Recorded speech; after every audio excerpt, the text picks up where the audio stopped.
दोस्तों, हैबिट्स या आदतों के बारे में बात करें तो आदतें दो तरह की होती हैं, अच्छी आदतें या बुरी आदतें। बुरी आदतों से हम अक्सर परेशानी में पड़ जाते हैं और अच्छी आदतें हमारी लाइफ को बेहतर बना देती हैं। पर अच्छी आदतें बनाना और उन्हें अपनाना अपने आप में एक अलग ही टास्क होता है। तो आज बात करेंगे 7 ऐसी हैबिट्स के बारे में जो एक स्मार्ट इंसान में होनी ही चाहिए। और इसमें से जो 6th हैबिट है ना, वो बहुत ही इंटरेस्टिंग है, तो वीडियो को पूरा देखिएगा, बिल्कुल मिस मत करिएगा। तो क्या है ये 7 हैबिट्स जो आपको स्मार्ट और सक्सेसफुल बना सकती हैं? चलिए देखते हैं।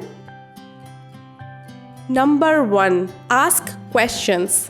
आपने कभी छोटे बच्चों को सवाल करते हुए सुना है? उनके सवाल सुनकर कभी कभी हंसी आ जाती है तो कभी बड़ों को भी पसीने छूट जाते हैं। और आई एम श्योर बचपन में आपने भी चांद को देखकर अपने पेरेंट्स से जरूर कुछ ना कुछ सवाल किए होंगे। पर जैसे जैसे हम बड़े होते हैं ये सवाल पूछने की आदत हमारे अंदर कम हो जाती है। और ये कम इसलिए होती है क्योंकि किसी और से सवाल पूछने से पहले हम अपने आप से ही हजारों सवाल पूछने लगते हैं, जैसे क्या ये क्वेश्चन मुझे पूछना चाहिए, क्या ये सही जगह है क्वेश्चन पूछने की, क्या ये सही सवाल है, वगैरह वगैरह। और साथ ही हम डरने भी लगते हैं कि लोग क्या कहेंगे या लोग कहीं हमें बेवकूफ न समझ बैठे। तो इन सब चक्रों से चकरा कर हम चुप होकर बैठ जाते हैं और सवाल पूछते ही नहीं हैं। पर एक जर्मन फिलोसोफर हैंस जॉर्ज गैटिमर ने भी कहा है, knowledge can only be with those who have questions. मतलब ज्ञान उसी के पास हो सकता है जिसके पास सवाल हैं। और दोस्तों, लर्निंग एक ऐसी प्रक्रिया है ना जो क्वेश्चन से ही शुरू होती है। जब आपके दिमाग में सवाल होंगे तभी आप जवाब ढूंढेंगे, और जब आप जवाब ढूंढेंगे तो ही नई नई चीजें सीख सकेंगे और लर्न कर सकेंगे। और जितना ज्यादा आप लर्न करेंगे, जितनी ज्यादा आपकी लर्निंग होगी, उतने ही आप स्मार्ट बनेंगे। सो डोंट बी शाय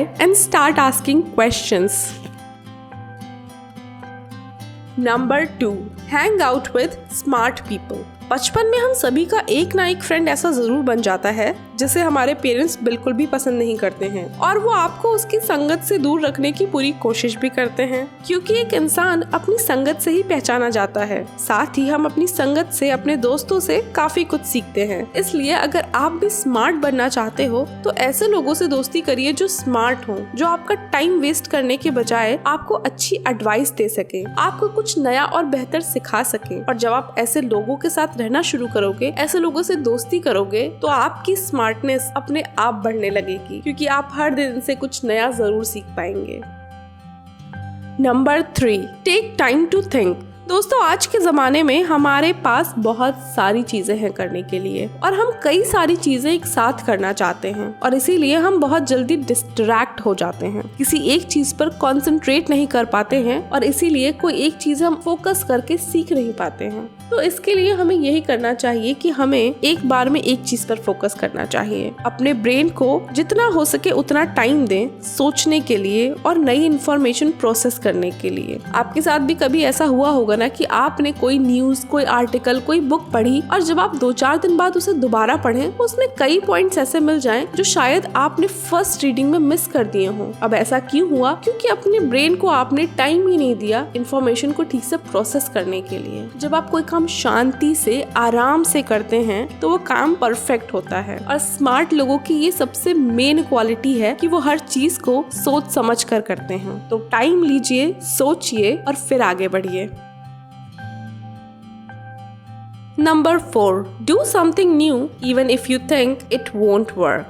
बहुत से लोग ऐसे हैं जो कुछ नया करने के नाम पर पीछे हट जाते हैं, क्योंकि लोग फेलियर को फेस नहीं करना चाहते हैं। हर इंसान हमेशा कामयाबी ही चाहता है, पर अगर हम हिस्ट्री उठाकर देखें तो दुनिया के जो सबसे स्मार्टेस्ट ब्रेन रहे हैं ना, वो कभी भी नया काम करने में बिल्कुल नहीं हिचकिचाए हैं। इवन वो दुनिया से अलग होकर और दुनिया के खिलाफ जाकर नए नए काम करते थे, नए नए इन्वेंशन करते थे। एल्बर्ट आइंस्टाइन हो या मैडम क्यूरी, इन लोगों ने दुनिया की परवाह कभी नहीं करी। उन्होंने वो जो उन्हें सही लगा, साथ ही अपने ऊपर उन्हें एक कॉन्फिडेंस था कि वो जो कर रहे हैं सही कर रहे हैं। तो अगर आप भी कोई ऐसा काम करना चाहते हैं जो पहले कभी किसी ने नहीं किया, मगर अंदर ही अंदर आपको डर लग रहा है कि आपको सक्सेस नहीं मिलेगी, तो घबराइए बिल्कुल नहीं। ऐसा हर इंसान के साथ होता है। हर किसी को डर लगता है, हर किसी को डाउट भी होता है, मगर सक्सेसफुल वही होता है जो इस डर को और इस डाउट को किनारे करके आगे बढ़ता है। तो आगे बढ़िए, डू समथिंग न्यू।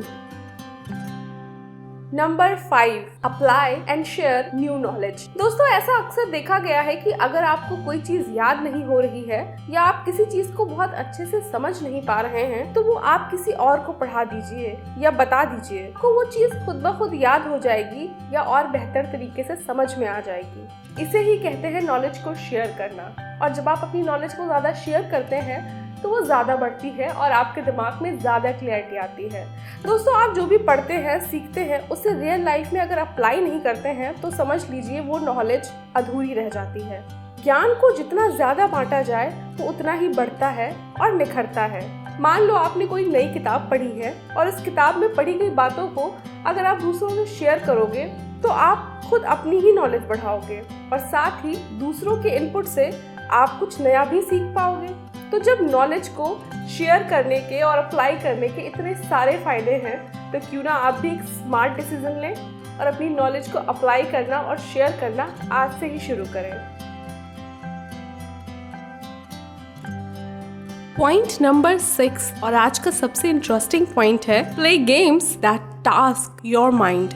जी हाँ दोस्तों, अगर आप स्मार्ट बनना चाहते हैं और अपने ब्रेन को शार्प बनाना चाहते हैं तो गेम्स खेलिए। बिल्कुल सही सुना आपने, गेम्स खेलिए। पर जरा रुकिए, मैं यहाँ पर PUBG या प्ले स्टेशन जैसे वीडियो गेम्स खेलने की बात नहीं कर रही हूँ। मैं यहाँ पर ऐसे गेम्स खेलने की बात कर रही हूँ जो आपके दिमाग को काम पर लगा सके और आपको एक तरह की मेंटल एक्सरसाइज प्रोवाइड कर सके। ऐसे गेम्स बहुत सारे हैं हमारे पास, जैसे सुडोकू या फिर पजल्स या फिर नंबर्स के बड़े सारे गेम्स होते हैं जिन्हें आप खेल सकते हो और अपने ब्रेन को और ज्यादा स्मार्ट बना सकते हो। तो इंतजार किस बात का, स्मार्ट बनने के इस सफर को थोड़ा सा इंटरेस्टिंग बनाते हैं, थोड़ा सा एंजॉय करते हैं और गेम्स खेलते हैं। तो आप कौन से गेम्स खेलने वाले हैं कमेंट करके मुझे जरूर बताइएगा। तो बढ़ते हैं नेक्स्ट पॉइंट की तरफ। सो फाइनली पॉइंट नंबर 7 और आज का लास्ट पॉइंट है, sleep whenever you need to. आपको जब भी जरूरत हो आपको सोना जरूर चाहिए। दोस्तों, क्या आप जानते हैं जापान के किसी भी ऑफिस में अगर आप काम करते करते सो जाएं तो आपको कोई डिस्टर्ब नहीं करेगा और ना ही आपके बॉस आपको फायर कर पाएंगे, क्योंकि इस तरह से सोना वहाँ पर ज्यादा काम करने की निशानी मानी जाती है और ऐसे लोगों को बड़ी रिस्पेक्ट दी जाती है। पर हमारी कंट्री में सोने को और अच्छी नींद लेने को निगलेक्ट करना आजकल एक आम सी बात हो गई है। कुछ लोग तो इतने ज्यादा वर्कहॉलिक होते हैं कि जब तक वो 12 घंटे काम न कर ले तब तक वो सो ही नहीं पाते हैं। तो ऐसे अगर आप काम करते रहेंगे और अगर आप अपने ब्रेन को रेस्ट नहीं देंगे तो आपका ब्रेन डेफिनेटली सुस्त पड़ जाएगा, थक जाएगा। अपने ब्रेन को रेस्ट देने से ही हमारा ब्रेन फ्रेश हो पाएगा और बेहतर तरीके से काम कर पाएगा। वो कहावत तो आपने सुनी होगी ना कि अगर आपको कोई पेड़ काटना है तो सबसे पहले आपको अपनी कुल्हाड़ी को बेहद शार्प करना चाहिए। तो अगर आपको कोई काम करना है, कुछ बड़ा अचीव करना है, तो सबसे पहले अपने ब्रेन को शार्प करिए और शार्प करने का पहला स्टेप होना चाहिए ब्रेन को रेस्ट दीजिए, क्योंकि अगर ब्रेन बहुत ज्यादा टायर्ड होगा तो आप किसी भी चीज पर फोकस ही नहीं कर पाएंगे। तो दोस्तों, ये थे 7 पॉइंट्स जो आपको स्मार्ट बना सकते हैं और आपकी पर्सनैलिटी को पूरी तरह से बदल सकते हैं। कैसे लगे ये पॉइंट्स मुझे कमेंट करके जरूर बताइएगा। बातें अच्छी लगी हो तो चैनल को लाइक, शेयर एंड सब्सक्राइब करिए। Thank you, have a nice day, bye.